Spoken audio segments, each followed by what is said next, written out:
everybody, it's Zoe and Jamie back from the land of not the dead, but the land of having an awful cold and feeling really miserable.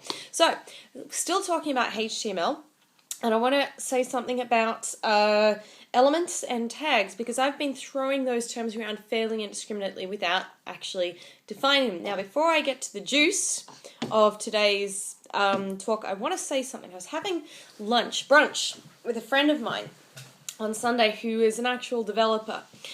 He's the kind of person who you expect just to know everything about computers, just because. And I felt a bit dumb about some of the questions that I was trying to work out for myself. And I gave to him as an example, being very brave and confessing my ignorance and saying, look, to be honest, I'm not completely sure that I actually even know what the difference is in HTML between an element and a tag. How stupid I am. How stupid am I? And he looks at me and goes, what is the difference between an element and a tag? I give this story to you as evidence that we have more of a belief that there's this cadre of people who know exactly what they're talking about than they have that belief, if you see what I mean. If you talk to a lot of developers, most of them spend a lot of time going, oh, I have no idea how that works, and so on. Right.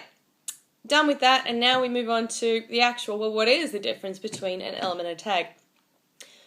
I'm not totally sure. I think I've worked it out. I did some research. If anyone can prove what I'm about to say wrong, Chris, please do let me know. But what I think it is it goes like this, right? So we remember that our tags are the things which go between the angle brackets, yeah? We've used H1, OL, and UL. So what I think is going on there is this, right? See, now a H1, right, that's the opening tag. Over here, this is the closing tag, because we've got to open it and we've got to close it, right? Those are tags. Everything between the opening and the closing, that's the element, right? So everything between the start and the stop, that's the element. But if I've read this correctly, it is also the case that in the abstract, so without, not actually on a page, but just in the abstract, H1, completely by itself, is an element.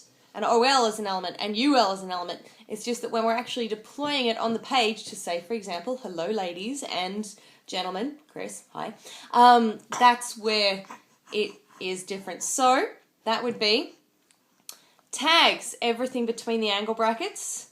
One at the start is the opening tag, one at the end is the closing tag. Everything between the tags is the element.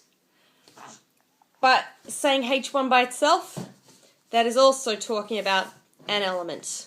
I hope that's correct. Bye-bye.